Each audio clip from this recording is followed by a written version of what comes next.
feel like Kobe in the fourth quarter. This is the Dane Moore NBA podcast. We are brought to you by Prize Picks. Coming in Monday morning, it's March 9th. The Wolves' last game was on Saturday afternoon. Kind of feels like a while ago as we sit here to record this. They lost that game to the Orlando Magic by 27 points, which ended their 5-game winning streak. I think they'd won 13 of 17 prior to that game. As well, I got Wolves beat writer Jace Frederick here with me for the Monday pod.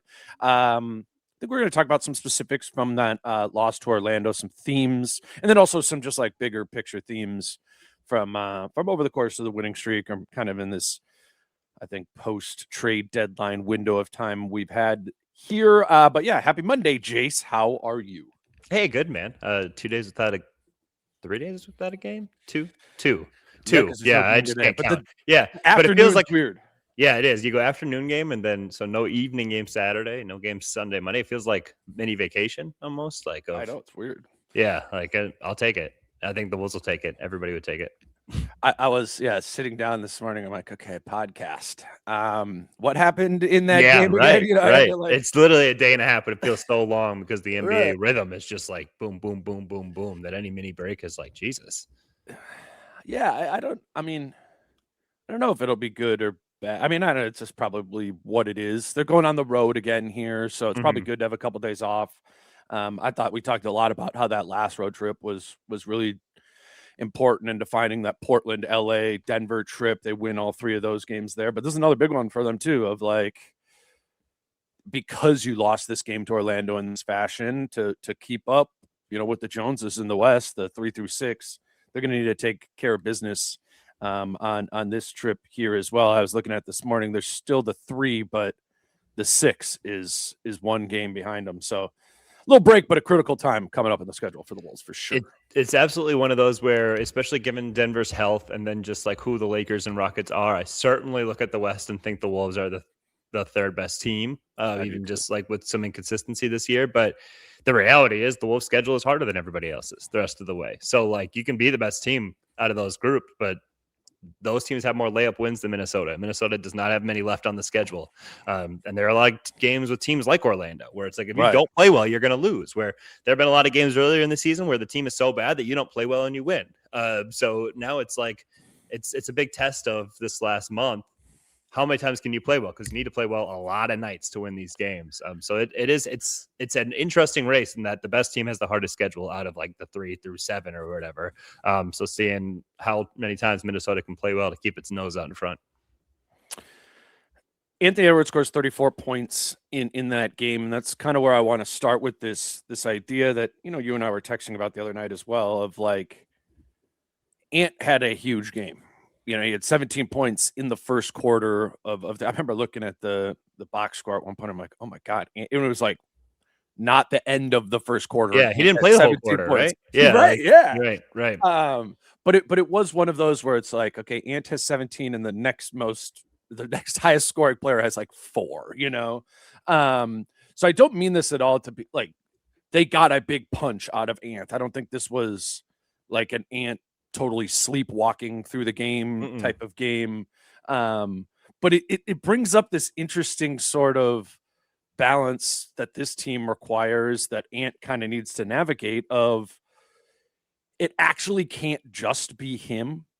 And as the pseudo point guard on this team, Ant does have this, I don't know, power or authority or whatever an expectation to be getting his going while also be getting the offense going as a whole. And largely, man, just like big picture, I know it wasn't good in this last one, but just the overall, like Finch is starting to refer to Ant as the point guard. And when I reflect on this whole season of Ant out of nowhere kind of becoming the point guard, I think it's been really good. I would grade Ant's acclimation to going kind of from a 2 to a 1.5 is, yeah, that went pretty well.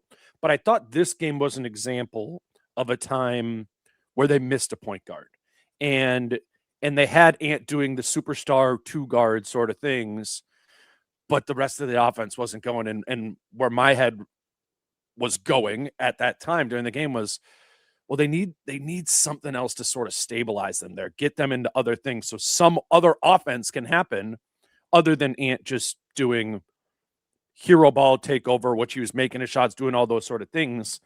They were lacking a connector, and I think that makes sense when you look back after the fact and be like, okay, Mike Conley obviously didn't play in this game. He's the 1 point guard on this team. And then Kyle Anderson is sort of a point guard in a more traditional sense for them too. He also didn't play in this game. Did that stick out to you?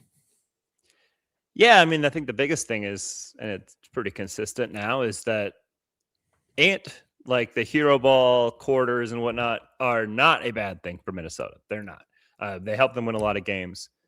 It's not awesome when they're in the first quarter, because this team is like flush with other offensive players who are talented and could put the ball in the hole, but they're really rhythm players. I mean, we've seen it. And that's like, a lot of times it's like, oh, this guy's streaky or whatever. It's like, are they in rhythm or are they out of rhythm? Like, that's true for, I think, Randle, Jaden McDaniels, Naz Reid, a lot of these guys, Donte. And it's easiest to get in a rhythm early. And when they don't, I think it really does kind of impact their entire day or their entire night. And I think we see that in games like this where Ant is somebody where it's like, he could shoot twice in the first quarter and still score 40 points because it's just like you turn the switch and he's ready to roll whenever. Like, oh, okay, it's my time. Here we go.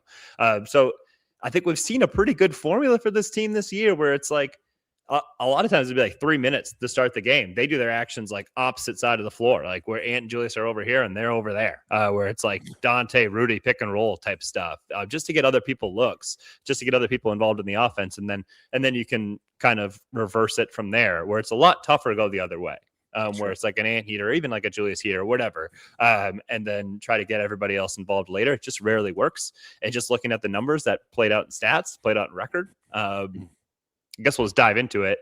Yeah. It's looking at it just because like watching the game, I was like, okay, Ant's really got it. And he's the only guy who's got it. And it is like, man, it feels like they need to find it early for everybody else. And so I looked it up, and so Ant's played 52 games, not counting that Indiana game where he was like out right away, 52 other games. And the Wolves record this year in his first quarter usage, like how much he is basically at the center of the offense in terms of like shooting the ball or passing it to an assist. First quarter usage, when it is above 23% for Ant, they are 20-18. Not terrible, but like, that's a 500 basketball team. When it's below 23% in the first quarter, they are 12-2. They are really, really good. And in those 12 wins, both Oklahoma City wins, at Denver versus the Spurs, that dominant win over Toronto last week. Like, they play their best basketball. It is their best basketball. When Ant is in the first quarter, it's kind of about everybody else. And then it's Ant the rest at critical times the rest of the way. Like, because like I said, like, you don't have to worry about Ant getting into a rhythm. That is so low on the list of priorities for the game, because it's there and he'll get it and he can go whenever. Like, how many times have we seen like, oh, Ant only took 3 shots in the first quarter and the second quarter is all about Ant, and some of my favorite games. Yeah, exactly. And because we just read it.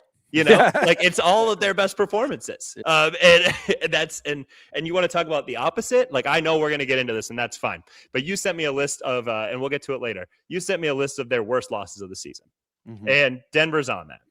And all of the other ones. Here's Ant's first quarter usage and all these losses you sent me. Blowout loss to Philly, 40.9% usage in the first quarter. Blowout loss to Golden State, 34.5% usage in the first quarter. Blowout loss to Atlanta, 34.5% usage in the first quarter. Blowout loss to the Knicks, 33.3% usage in the first quarter. Blowout loss to the Lakers, 29% in the first quarter. Blowout loss to Orlando, 30.8% in the first quarter. Out of the list of all these worst losses you sent me, the only one that's like even kind of average was Brooklyn, 24%. Still above that 23% threshold, but like lower, where the other ones are all super high, because it doesn't work for this team. And I'm not even blaming Ant, because like, hey, it's still productive. Those weren't terrible quarters for the Timberwolves, but they set the table for terrible games. And so it really is like, they know the formula. They have to execute the formula. They often do execute it in like the biggest games or whatever. I don't know if it's because of the most intention goes into it of like, hey, here's what we have to do. And they all follow it. But man, when they fall out of it, it's not great. And Ant's still being productive, and Ant's kind of keeping them in the game. But like I said, it's not a long-term 48-minute strategy. It's just not. And that's kind of proven true again and again. That's really good stuff. I mean, because it's stats that back up a pattern that I think we could all sort of feel that, right? Watching this team night over night.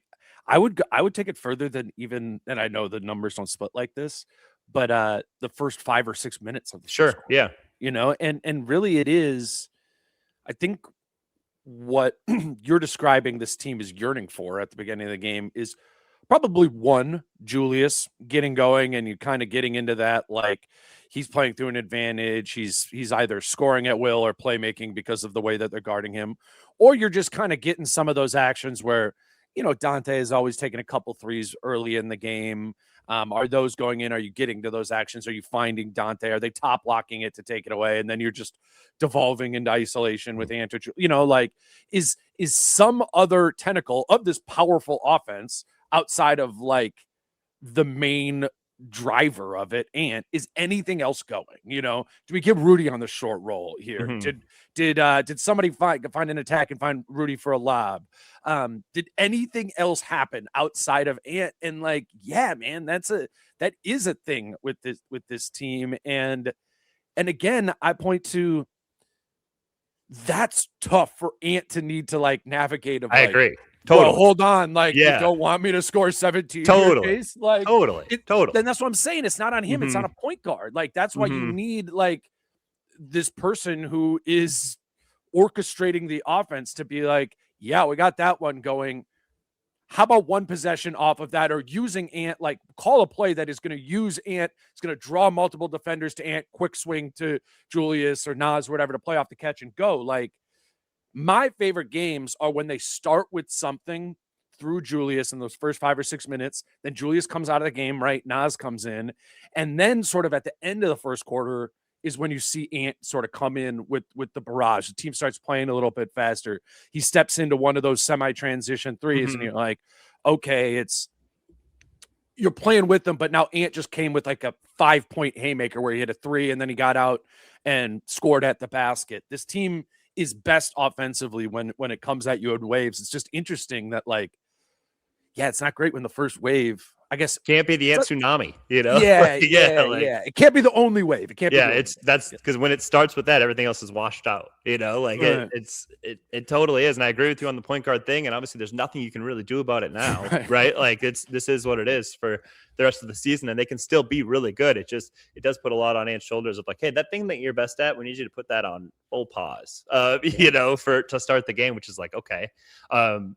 But he's actually done a really good job of that in some of their bigger matchups. So I think it is like when everybody is mentally dialed in of like, here is the plan for this game. It's just hard to have that of like, remember, this is the plan 82 times. And it feels unlikely. And I think it is one of those where, again, like, hey, when you head into like a playoff series, hey, this is how we're going to win this series. And everybody can really dial into that. I think it does become easier to, roll it out. Right. But I agree, just like as in terms of like consistency and ease and maybe making it all more natural, like that is where as they move forward, they're going to like future seasons, a point guard and one who like everybody is comfortable deferring to, not in terms of scoring, but deferring to and like, yep, you run the offense. So it's got to be somebody high enough level where it's like, yep, you're who's running the offense. And we all know that you're going to get us the stuff that we want to get. Is I think would be a major step for this organization. How do you get one? Who is that? I don't know. We're sitting here in March. There's a lot to go. I don't see a lot of point in talking about it right now, but I agree that it's definitely something where when they look, especially if this season doesn't end exactly where they want it to, I think that'll be a pretty logical next step for them, just in terms of roster building.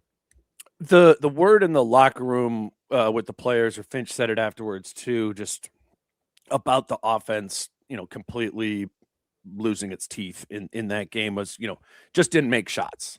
That was line. We like some of the shots we were generating. We just, weren't making shots. And that's the biggest killer to this team, where whatever that is that they're describing, they feel that. And it's like the excuse, because like, yes, they didn't make shots. That was their worst shot making game in the half court of this season. I mean, it was their worst half court offense, not transition. 0.624 points per possession. So think about that. That's really a 31% 2-point shot, or a 21% 3-point shot when you get in the half court. Matt, now take away what Ant did. Take away Ant's pretty efficient 34, that a lot of it came in the half court. I mean, they were doing nothing in the half court. They were not scoring there. So sure, you didn't make shots, but the question and like my follow-up to the guys in the locker room and stuff when they were saying it just didn't make shots. Well, it's like, well, why? You know, you normally don't shoot anywhere near that. Okay, was it the physicality against Orlando? No, you know, it wasn't the physicality. Some complaints about the officiating. Okay, sure. Like, I'm not saying it was like great, but like we're talking about your worst offense of the whole season when you get down there and call plays and get into your actions. Why? Why was that so bad?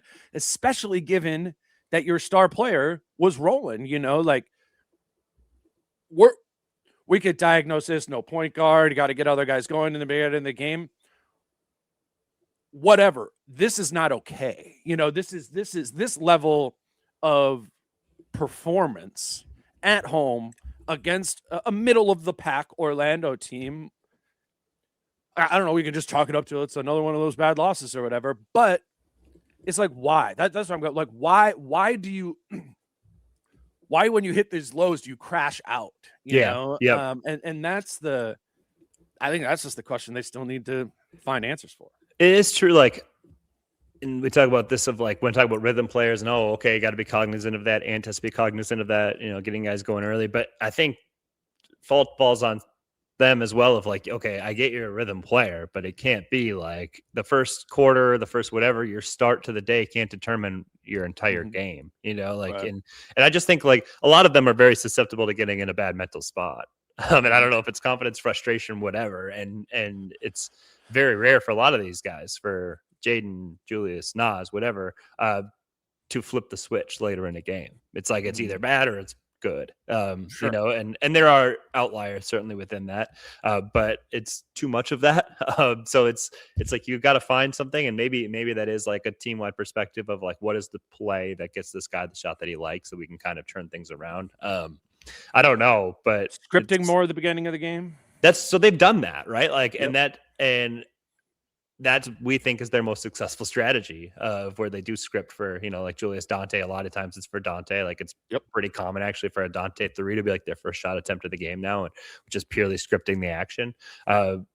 More of that, maybe injecting it more into games out of timeouts. I don't know, but it's just like the guys in general. It's like, okay, you have to also find ways to get yourself going, and maybe that's through energy or whatever. And for Donte, it often has been recently, and it's why he kind of boosts them, jumpstarts them a lot as a team.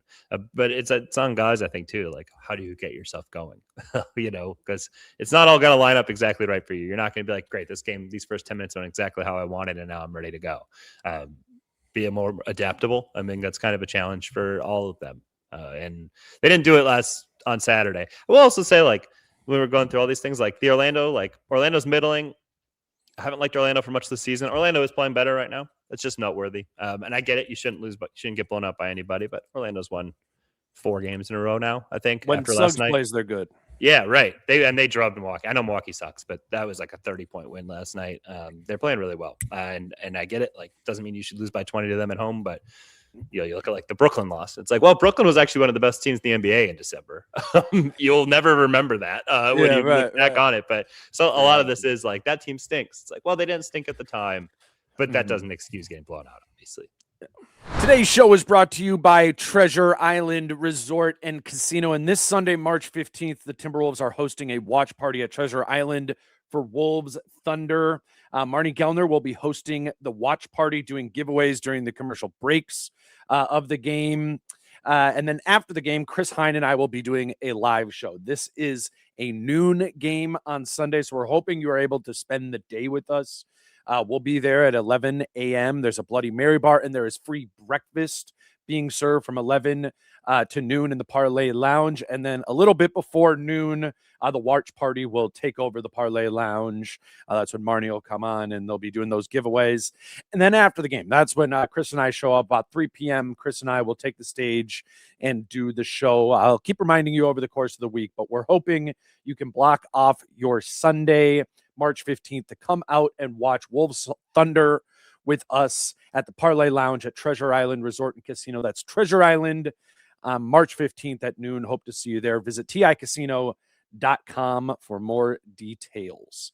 Today's show is also brought to you by Prize Picks, and we've got the Denver Nuggets playing the Oklahoma City Thunder this evening. Oklahoma City is a 5.5-point favorite in that game. You can now pick against the spread over at Prize Picks, or you can pick outright winners. You get 3-1 on your money if you pick Denver to outright win today. I like Denver in this game. Give me those odds for Denver to win this matchup straight up. And if you're feeling that, you can make a daily fantasy lineup, or maybe you take Jokic to score more than 27 points. I like that one. Or Chet Holmgren to score less than 17.5 points. I like that as well. There's always something going on over at Prize Picks, and now a lot more with the ability to do futures, point spreads, bet on the winners over on the teams tab. If you don't yet have a Prize Picks account, all you have to do is put in the promo code Dane when you sign up, and you'll receive $50 in lineups when you play your first $5 lineup. That's prizepicks.com or the Prize Picks app using promo code Dane. Let's talk a little bit about some of these worst losses of the season. I promise we'll turn into a more positive vibe here too. Yeah. But there's something about this. I sent you that list of their biggest losses of this season, which this one tied, being a 27 point loss. They also lost to Philly by 27 earlier this season. They lost by 26 to Golden State. They lost, that one was in January. They lost on New Year's Eve, that bad one, to Atlanta by 24. They lost to the Knicks by 23. They lost to the Clippers at home by 19. And then they lost to the Lakers by 18 at the beginning of the season, and then 16 to that December game against Brooklyn that you were mentioning. Is that like an okay amount of bad losses? And two, how does this one like compare or contrast to those? Yeah, it's one of those where you should probably compare it to like past teams who've like contended for championships and whatnot. You should compare it to past Timberwolves teams, like even last year's and whatnot. And I didn't, but that does feel high, right? Like it feels high. Maybe it's the way they feel. It's the way those games feel. It's like I'm looking at this list and I'm like, I remember how that New Year's Eve game felt against Atlanta. Philly, no George, no Embiid. Why? Right. It's just a lot of those. Why was it this bad games, which was the Orlando game for sure too. That's just it. It's like it's too much rhythm, vibes, whatever. Like when it's off, they have a hard time digging themselves out of it. And that is, to me, I think the bigger issue of like finding it within a game, like finding it within yourself, pulling it out of it when things aren't going your way. Like they've had a hard time with that. And so often like their path to, we're getting outplayed all game is just getting super hot and trying to reel them out that way. Yeah, like when it's going bad, it just seems to keep rolling downhill for them. And that's part of the problem, I guess. The avalanche just keeps mounting where it's like, and you're down 25 and there's no way you're coming back. So maybe there's switch of that. Maybe there's just not enough like, hey, this isn't happening to us. We're not going to get beat this bad today or tonight or whatever. We're going to at least make this competitive. Like maybe there's just not quite enough of that, I guess, in my mind. And then again, in this Orlando game, that was on somebody else needing to deliver that. That was like one of those games where you need Rudy to be dominant on the interior, or you need Julius to have one of those near triple-double sort of like there's just, again, nothing like outside of Ant that was rolling, consistently. And then, that's, again, it's just like a sharp Orlando team. You're not going to just like if they're playing well as they did, you're not going to just out talent like that team, because they're going to be on point, like defensively. They're going to execute. I mean, they played that game well, so those are all good teams, right? Like on that list, basically, that you said, like, I mean, Atlanta not, and Brooklyn though that month was, but in general, so it is like there probably have been more games like that this year, performances like that were just like you paper over it because they beat a bad team by like 4 or something. So maybe too many of those types of performances this year, I would say in general. Obviously, we look at like the massive margin, but I think too many just games that felt like this. It's the feeling more than the result, because the Wolves have a good record, the third seed in the West. It's to me, it's more like a wondering why this is in the DNA as much as it is.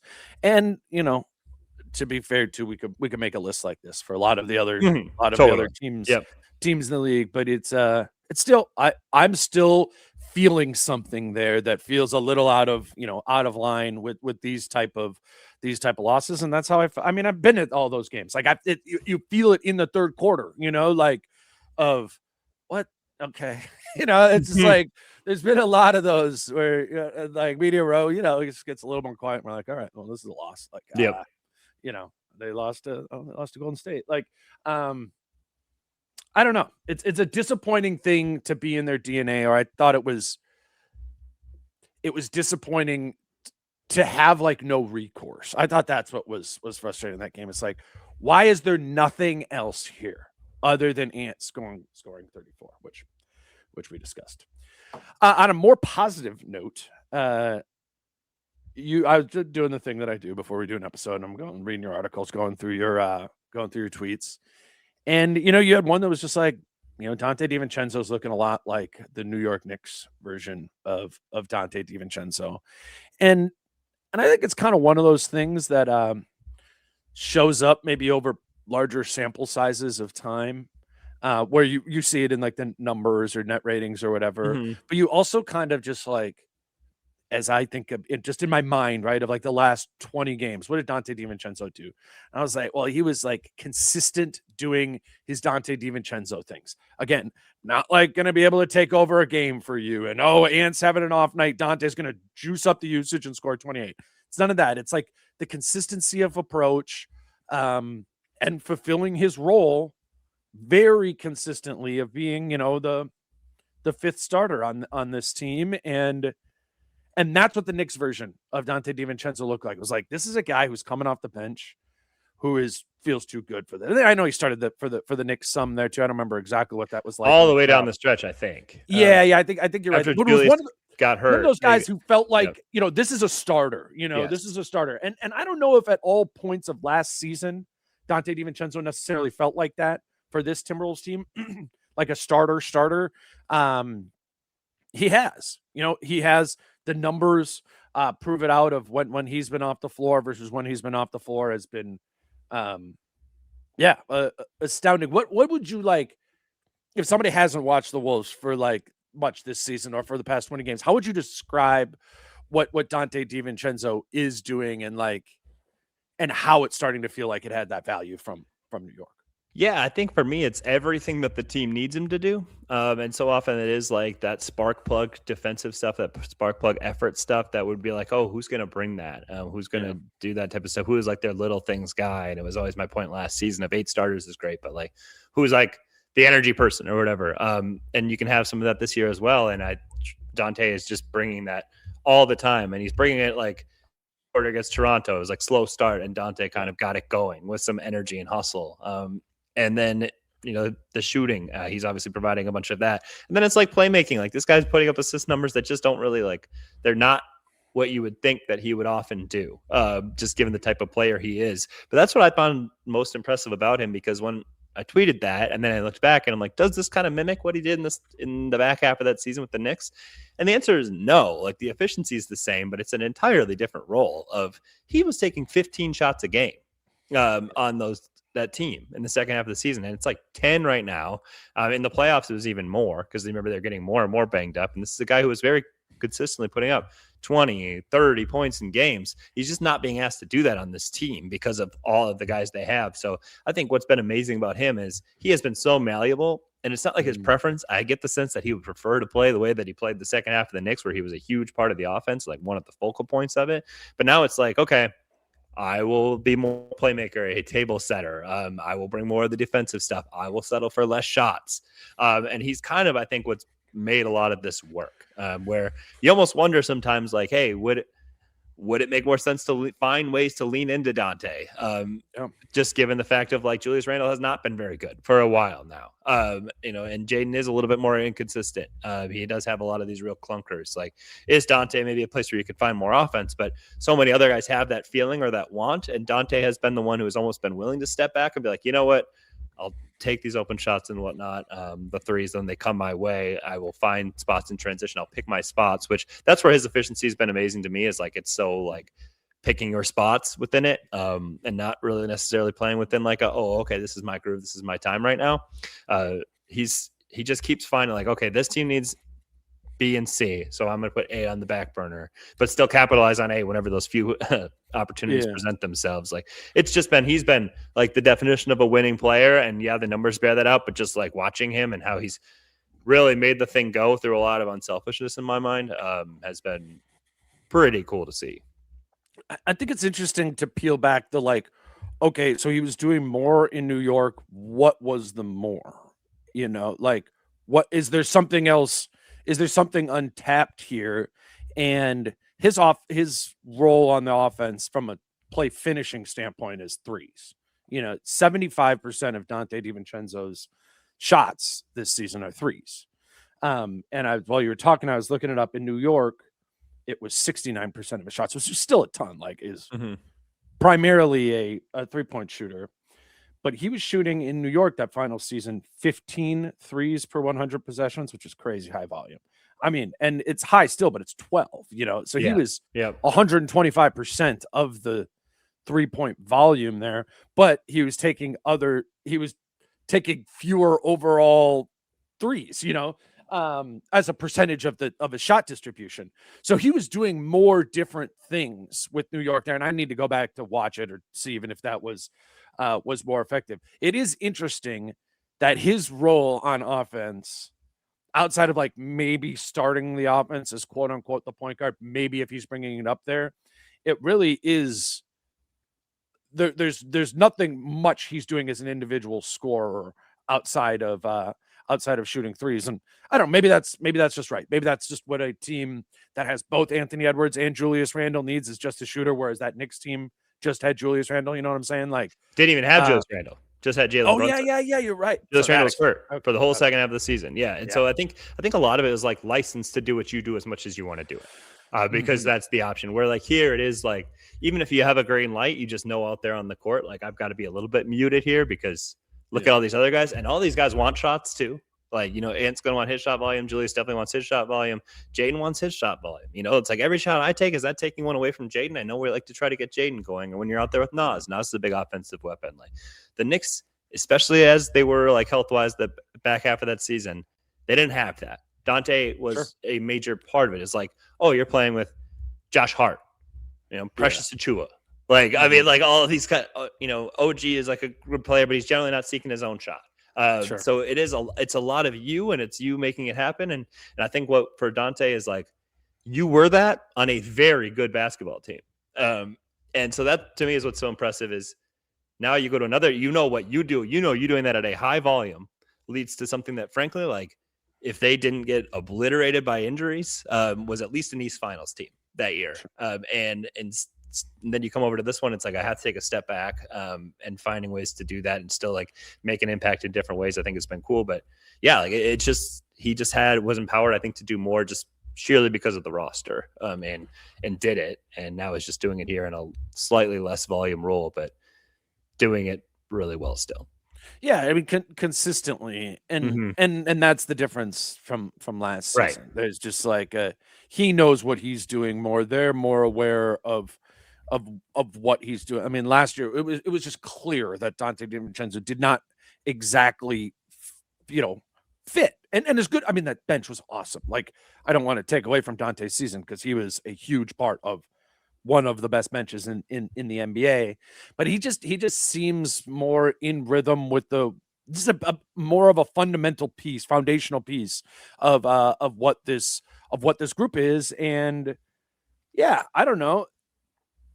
I think like the question again, as we always talk about ceiling, is there a little bit more there? Is there something that could come out from Donte DiVincenzo in a playoff setting that, makes a little bit more of a difference? Because ultimately, like, this is an uphill battle. Like, where their Wolves are going or trying to get is really high. Like, I don't know why people don't think the Thunder are like gonna be a problem in the play. Like, the Thunder are gonna be a problem. The Spurs are gonna be a problem for any of these teams in the West, or Detroit, Boston, whoever out East. Like, you are going to need to be a good amount better than you were during the regular season to be able to beat one of these teams, and what I do think is encouraging about the Wolves is I think Dante's another one of those where you go, well, I think there's a little bit more here. There's a little bit more of Julius Randle here. There's a little bit more of Rudy Gobert here. there's a little bit more of Jaden McDaniels you could get here in the playoffs. Can Naz Reid be a little bit more consistent in the playoffs than he has been in the past? If you get like 4 or 5 of those things with the like baked in assumption that Ant is going to elevate, like that's where the ceiling of this comes from. And I think Donte, we go, well, he's just sort of the same always. Maybe there's something, maybe he's one of those extra like pieces of ammunition that I think this team will ultimately need to have firing to be able to beat San Antonio or Oklahoma City, because those teams are awesome. But if somebody's already being very efficient, I guess in my mind, if you think Donte can go up, who's shooting less for that to happen?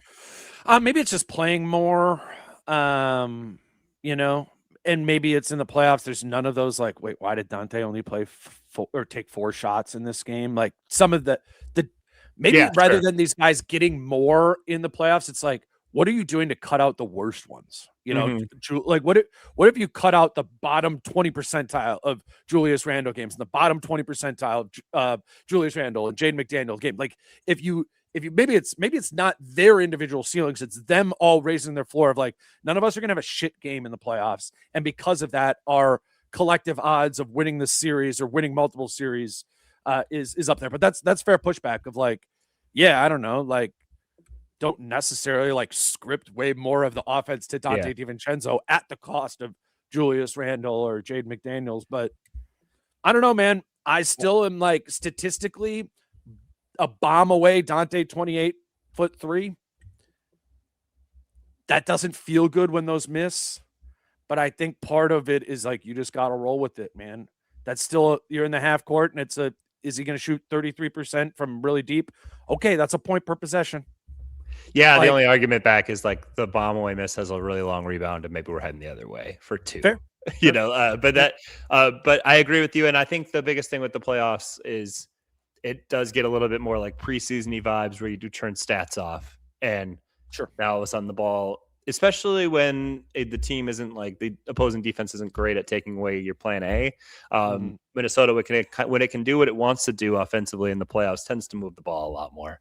And maybe that does feed in a lot more to like a Donte DiVincenzo type rhythm of flow, getting more opportunities, that kind of stuff. And if you remember back, like the playoffs last year, Donte didn't hit enough shots, and Naz didn't hit enough shots after like the Lakers series, and Nikhil definitely didn't hit enough shots. And so that was a lot of it there.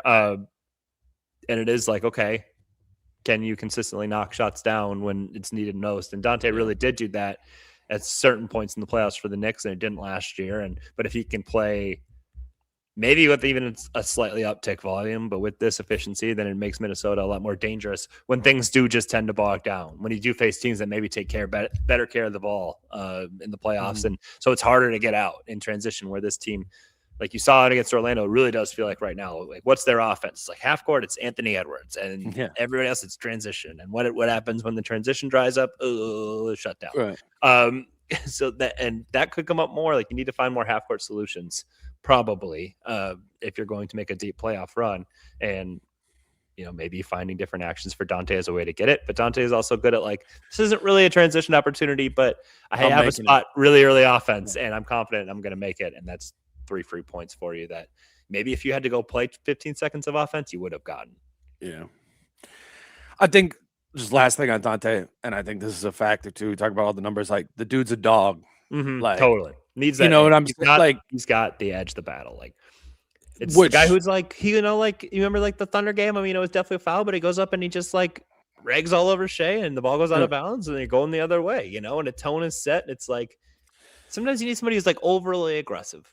Donte is overly aggressive. I think what the clip I tweeted out that kind of helped them in the first quarter of the Toronto game, like took a steal attempt, didn't get it, trying to do this, and then just sprints over to the guy, you know, 2 rotations away where he knows where it's probably going, and steals that one. It's like maybe the first one was ill-advised, but then like his playing was so hard and so much effort that makes up for it, because overly aggressive but endless effort is such a better solution and better answer than kind of being too lackadaisical or just not very timid defensively.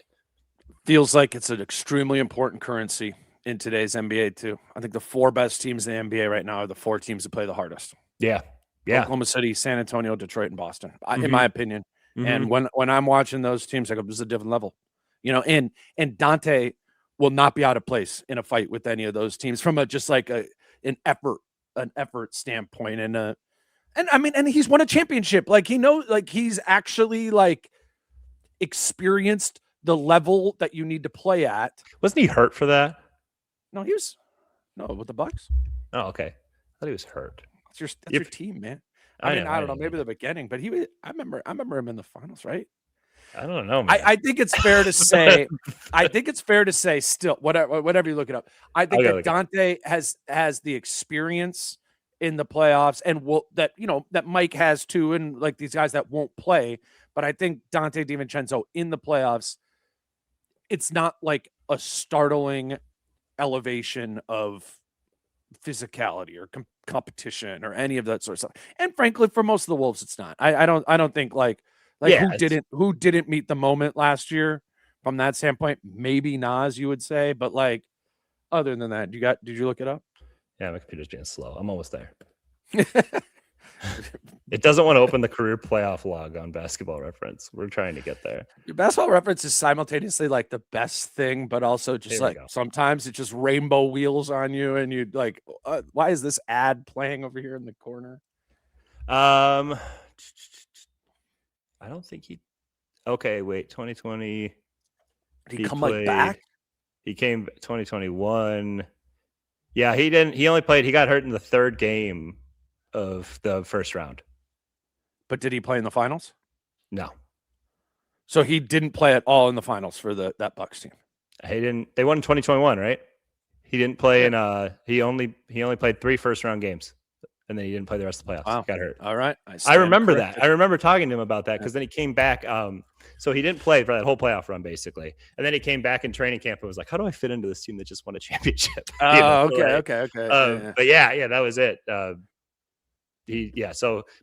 he has so much other playoff experience that I don't, and obviously being on the roster matters, but like he's just played in so many other big games that I could. Yeah. Today's show is brought to you by Rula, R-U-L-A. And Rula is online therapy that won't break the bank. And that's because Rula works with most major insurance plans, making it so sessions can cost as little as $15. And in some cases, even $0, depending on your benefits.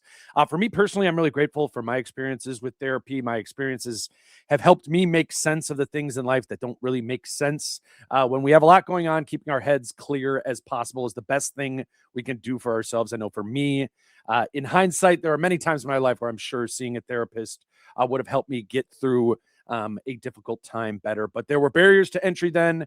But having fast, affordable access to the right therapist would have made that easier for me. And that's where Rula comes in. Rula makes therapy simple, affordable, and fast. They work with most major insurance plans, and the average session copay is just $15. $15, that's basically the cost of lunch. But instead of a sandwich, you're investing in your own headspace. Thousands of guys have already used Rula to finally get the care they need. Don't keep putting it off. Go to rula.com/DaneMoore and get started today. That's RULA.com/DaneMoore. Take the first step, get connected, and take control of your mental health. Today's show is also brought to you by Thrive Market. And when we're ordering groceries, we're using our Thrive Market membership to get groceries delivered straight to home. And I love it because it only costs $5 a month. Thrive Market is a membership-based grocery service where you can shop from wherever you are simply by hopping on their app. And the membership breaks down to just $5 a month, giving members access to weekly sales, personalized shopping, and peace of mind knowing there's no junk in any of the products they carry. Instead of paying fees on every grocery delivery order, you pay once for the year and benefit from it every time you shop. And there's no trade-off for good tasting food. The membership gives me access to brands or flavors I never see in my local store. I've discovered a lot of things that I haven't tried before. There's peace of mind in the shopping. You're paying a small monthly fee to offload the stress, research, and decision fatigue of eating healthy, and you can try it risk-free. I pay $5 a month, so I don't have to think about sketchy ingredients every time I shop, and there are no hidden fees with Thrive. I could spend way more on delivery fees or just pay $5 a month for a Thrive Market membership. I'm using this, and I think you should try it out too. If you're ready to make healthy swaps and become a member, join Thrive Market with my link, thrivemarket.com/DaneMoore for 30% off your first order, plus a free $60 gift. let's talk a little bit about what you wrote about last year. Wrote an article, or not last year, last week. You wrote an article about the Wolves creating a bench out of thin air. I want to talk about that piece, but to relate it, to start with the bench from the Orlando game, no Kyle Anderson. How much of a difference would have that made in the game against Orlando the other night? I think it matters in that when you have nothing, and they had nothing for so many segments, like we've already seen when the game is slowing down and they run a half court possession and it's like, oh, Kyle like set something up, directed a backdoor cut, tried to set up a dribble handoff to get this guy a look, like, and it could just be like one or two of those possessions where you get somebody who needs to get going and Kyle recognizes we need to get this guy going. I'm going to try to get him this, and that guy makes a shot. And now all of a sudden, you know, it starts moving your way. That guy gets some confidence, and then everything else opens up. Like you don't always need a Kyle when everything's flowing the right way, right? Like when everybody's rolling, you're getting on transition, everybody's feeling good. Like then you don't even need Kyle on the court, frankly. But I think when it's really muddied down like that, you need something easier. Who can get us something good, and something that it comes in rhythm and it's from a spot this guy likes. And not everybody on this team is very good at diagnosing that. Yep. And Mike was good at it, and Mike just doesn't play anymore, and we understand why. And Kyle is also good at it. And so can Kyle, he might have helped get something going back in the right direction. And you wouldn't have noticed it. It's not like Kyle would have went out there and been like a plus 30, but, you know, he might have played 12 minutes where you're like, oh, plus 6. And then like he got Bones 2 good looks, or Nas 2 good looks more likely, and everything started going the right direction. So I think they need that of like, they need somebody who can be a good decision maker and a good, like, hey, this is the way the game's going. How do we flip this? What's the one call we need to like get us a bucket and get us back where we can get our defense set and maybe make something happen going the other way? So I think it matters a lot when a game like that, when they were really stuck in the mud and their half court offense is so bad, to get something good on the fly. And I think Kyle would have helped with that. Would they have won? Probably not, but probably would have looked a little better. I mean, it would be insane to be like, well, if Kyle Anderson played, they wouldn't have lost by 27. But let me go down this path a little bit. Let me go down this a little bit. So there's 6 minutes left in the second quarter of that game. Rudy Gobert scores a basket, and they're up 48-41. In the final 6 minutes of that second quarter, the Wolves scored 2 points. They lost the final 6 minutes of the second quarter, 19-2. And it was Ant scored 17 points in the first quarter, scored none in the second quarter there. They had none of that was like the ineptitude. That was the peak of the ineptitude of the offense in that game that led to the numbers in the half court that we read earlier being as bad as they were. I guarantee you, if Kyle Anderson is active in that game, he is playing in those 6 minutes. Finch played. Finch would have played him a lot in this game. I think if he was, for this reason of the offense is not moving. Like I wonder in his mind how close he was to going to even Mike in that game. Of I get the sense that Finch thought that this game needed more point guard play, and I do wonder if rather than that being a 19-2 run, if in the beginning of it you just run some of that dummy Kyle offense that just it's not going to be a lead, but it's going to lead to a shot being taken, you know, and it's not going to just be Ant or Julius or somebody driving into a wall. Like Kyle is going to get them into some of that offense.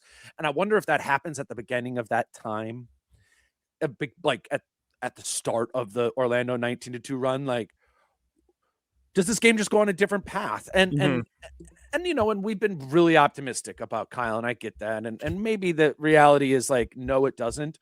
But when I watch that game, what I see to have been missing as a whole was offensive playmaking in that game. And you're going to have gotten that from Kyle Anderson there. So it's optimistic, but I don't think it's ridiculous to say that game takes a different course. It probably isn't a 27-point loss if Kyle Anderson plays in it.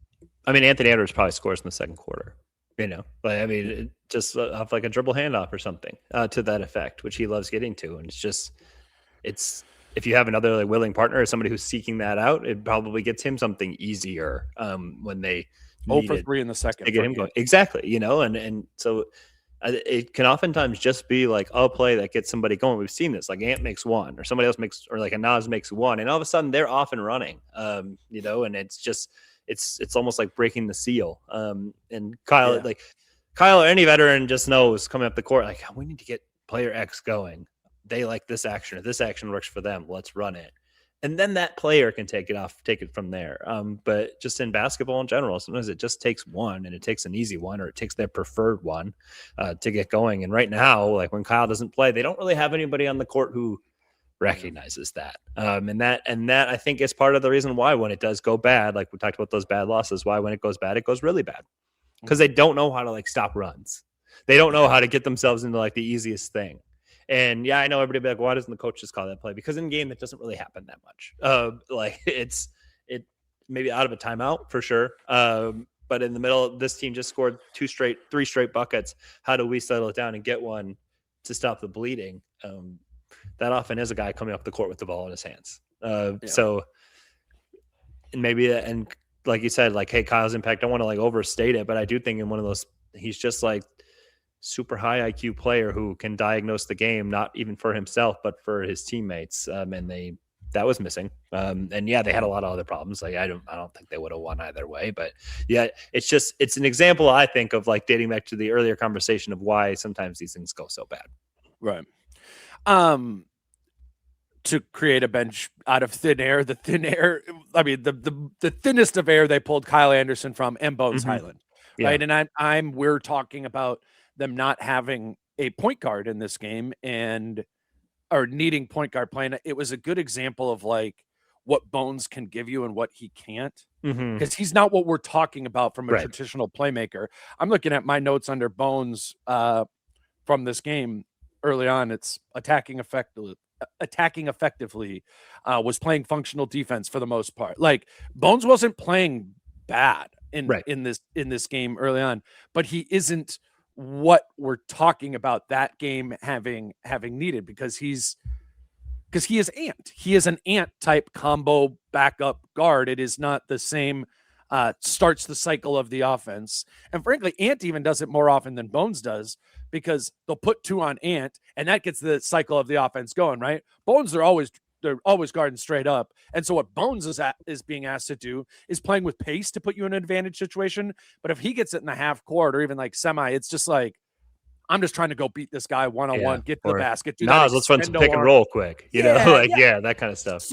It's just not, it's an important role. And I think Bones does well, and he's earned it's spark plug scoring from the guard position. It's not point guard play from the guard position. So Kyle's a good thing. Bones is a good thing there. And then, Io's been playing well also, but none of those three, or I guess none of between Bones and Io are also really point guards. I think that showcased that to us in this game of like, no, they're combo guards who do other stuff here, who get you into offense sometimes. But when you need the like sober hand to just get you going, that's to get you going slowly in the half court. You're not really getting that from Bones or Io, because they're not traditional ones in that way. Both of them are, combo guards. I've been saying, I feel like Io's more of like a wing on this team. Like I think Io's more of a 2-3 than a 1-2 with this group. So all three of those, Kyle, Bones, Io, like, wow, great, and which is what you wrote about. Like, these are things that this team needed. It is a reminder that one of the things that they kind of did need on paper going into the trade deadline was traditional point guard play. And I guess they got that by getting Mike back. But I think Io is showing us a lot of the stuff that he does that is special, but it's also not, it's not that piece that was missing in that game, in my opinion. Yeah, it's the reason why everybody tries to just turn their best player into their point guard, because there's just not a lot of traditional point guards out there anymore. Like, it just doesn't really, you can list it on like one hand. There are some available, not available, but just like existing, but it's a small number. And you usually are sacrificing something else to get that. So, but I totally agree. I think it's one of those things where half court offense against a team that isn't at a significant like athleticism size disadvantage, where you don't have like multiple matchups you can pick on. Orlando has athletes out on the court on the wing, not guys where it's like, well, that guy is a super big weakness and they're going to have to dedicate multiple resources to covering up for that, and then we create stuff out of it. I don't know exactly what all they can do, especially with the way Julius is struggling, what they can lean upon in the half court consistently right now in terms of offense. And in the past, they always like to throw out option C as like a Mike Rudy pick and roll. Okay, Mike doesn't play anymore. Yeah. And like not calling for that either. It's just like, but what is when Julius isn't playing well, and you obviously have Ant, what else can you go to specifically in the half court? Because a lot of things that are great because they can play with pace, and attack not really set defenses. Like, what can you go at when it's, second quarter and they just scored or whatever, and you're coming up and this team kind of like, you don't go, okay, there's our obvious mismatch. Maybe there isn't one. Like, what can you go into and go, yep, that's where we can get a bucket. Games like this, sometimes I'm like, I don't know, No, and it's why from the bench we've been talking about the best option being playing through Kyle. Right. And that's that's unfortunate. That's like something that you're really which a lot of benches are like this in the NBA. I don't want to the Wolves. It's to think you have that is kind of an embarrassment of riches on any team. The answer is you just need to refine the Julius stuff. Mm-hmm. Right. I mean, he's playing poorly. That's just like, and you come up with a lot of different excuses or whatnot for it, but he hasn't been very good, and he's a very key cog to what they need to do to be successful. Teams are going to have plans for Ant, and to try to either limit his effectiveness or say, hey, maybe make Ant beat us and let nobody else do anything. And it looks more like the Orlando game, and they just can't. It's a huge thing with why the Julius piece hasn't been like instigating offense is teams are really playing off of him from three now. Mm-hmm. He started the year, shooting 40% from three. And, I remember like going back and looking at stuff. It was like, oh yeah, he shot 41% one of the years he made All NBA in New York. Like that makes sense to me. You combined, 5 threes a game at a 41% clip with the like run the ball sort of stuff that Julius does offensively. And now you have like in the aggregate, a high volume, effective weapon for your team. But Julius has one of the worst 3-point percentage, is the 4th worst 3-point percentage in the NBA of players who shoot more than 4 per game. I mean, it's been one. I don't know if you call that a volume shooter, but that's not low volume. Like of middle volume, he's been one of the least accurate 3-point shooters in the league this season after starting this season well. So now you kind of like take that off. The defense is in retreat mode. He just doesn't have really that baked in. Here we go. Advantage. Let's start through here. So it's weird because I think Finch could call more offense to make, to play through Julius a little bit more intentionally. But we're getting to the point of being like, well, what's like the expected value of a Julius Randle possession?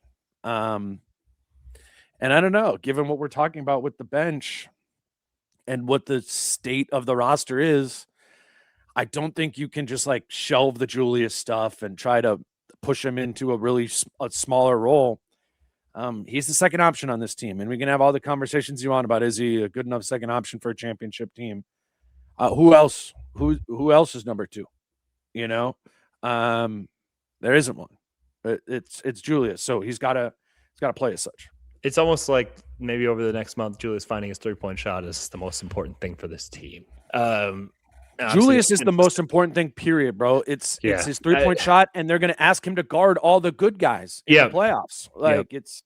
But I always remember thinking this in past too, like when his 3 is his most important thing because it opens everything else up. I just looked at it in the first 11 games of last year's playoffs. He shot 39% from 3. It's one of the easiest things you can get to because, generally who he has to be guarded by is like, that's what's going to be given to him, especially these bigs, so that they don't get bullied down low. Okay. They're going to be the ones who are most likely to give you airspace. It's just like the cat thing was for years. Yeah. And so if he can knock those down, if that can be a real threat, and then they have to adjust and now everything else opens up. Great. But then when it goes away, now teams can play you more honestly, and now that just like that automatic advantage is gone, and And now you're just like in the more of the mid-range jumpers, and they're semi-contested. And yeah, like we see Ant hit that at a high clip, but we don't see many players hit that at a high clip. So it's what's your plan from there? Like when Julius does not provide them with an obvious advantage, their offense is significantly worse, especially like in the half court. We've seen, like I mentioned again, yes, getting out in transition, getting stops, turning defense into offense. That's their best version of themselves, but it is sometimes hard to do in the playoffs. It might work against the Stephless, turnover-prone Warriors, but is it going to work against other teams that don't give the ball up very much? I don't know. Like they really needed Julius in that Lakers series to be like a dominant half-court threat, and he was. And they're going to need that at other points too, if they're going to make any deep type of playoff run. There is something about when Julius Randle like hits a three like in the flow, and if it comes right after he just went to the basket and just did his little left hand, I overpowered you, got all the way to the bucket and one finish. And then when the next time down, the defender's kind of like waiting back because they're like, oh, he's going to come again. And then Julius just like quickly takes that three and hits it. Watch that guy. Watch that guy who he hit it on. They're like, fuck, like it's what do I do? What do I do? Like, so that exists in here in the Julius Randle bit of it too. And I get why they're still, putting kindling on that flame because, that game showed us you need more than Awesome Ant. You need more than Awesome Ant against Orlando. Like, I promise you're going to need more than Awesome Ant in any playoff game, any individual playoff game. You're going to need more there too. So it's, here's the importance of Julius. Like going back to that Ant usage thing, first quarter usage, and the usage for Julius is usually up when he's playing better, right? First quarter usage, when Julius's usage in the first is over 20% in the quarter, they are 32-17. And when it's under 20%, they're 8-7. Like it's just they need him to be productive, and oftentimes be productive early because that does open everything else up for everybody. I mean, that doesn't necessarily mean scoring, but it also means the playmaking, the assists, and everything that go into usage as well. It's a different world, but oftentimes they can get to that because they have a significant advantage in those spots. And when you don't is when you peel back from it, and when you don't is when the offense looks a lot worse. The X factor of the 2025-2026 Minnesota Timberwolves season is Julius Randle. Same was true for the 24-25 Timberwolves. It is. It really is. It's the way it's built, man. And I'm, and this is a conversation for another day, but I'm thinking about defensively in the playoffs too. They play the Spurs. Julius is guarding Wemby. Yep, for sure. You know what I mean? Like they play Houston. You know what that matchup's going to be? First possession down. Julius is guarding KD. And that can look at the Phoenix series. I think so too. I'm not killing it. I guess I kind of get it because then if you're not going to put Julius there, you got to put him on a guard and have him chase a guard around all day. All I'm saying as of right now is the most important character on this team, given what they need freaking something out of him offensively, and the defensive matchups, especially in the playoff series, are going to ask a ton of him. And he's the X factor as he was last year. And at this time of year, whatever the good version of X factor was, like he was, he was rolling at the end of the season. He's rolling in the first two rounds. And then obviously we saw the alternative in the conference finals, but it's man, this season is about him, and the ceiling more than anything else, I think, is Julius Randle. And you're right, over the last like 10, 15 games, it hasn't been good. There's been at least a couple of like burbles of like, oh, okay, there it is. A little bit of some of it that felt like earlier in the season. But yeah, man, Julius has to be the 9 out of 10, 10 out of 10 version of himself. I think that's a reality of the situation. And that's why it's worth beating your head against the wall again and again, right? Like I'm getting there to that point. Yeah, even as it's bad, it's like, well, if it doesn't get ironed out, then where's this going anyway? Because Saturday was a prime example of like, oh, okay, a team that's playing well defensively. If you don't have a Julius going, you're just stuck. And that's the example of what it was. It's like, and while the Magic are playing well, like they didn't have Franz Wagner, though. Some of these teams, it's like maybe you have too many guys, like you do run into more and more of that as I watch too. LeBron with the Lakers, all of that. It's like, do you have too many? But regardless, like a good defensive team in the half court, if you don't have Julius, what do you really have as far as like 48 minutes of offense? And so that's why even when it's really terrible, it's like, do you want to go away from it? Right. In search of trying to win that game, or do you want to try to get things ironed out so when you need it most, you've reestablished it? I don't know what the answer is. Maybe some people are like, well, try to reestablish something else. But I don't really know what's out there for something else right now in terms of what they can get to offensively. It's not obvious to me anyway. Yeah. Do we miss anything? I don't think so.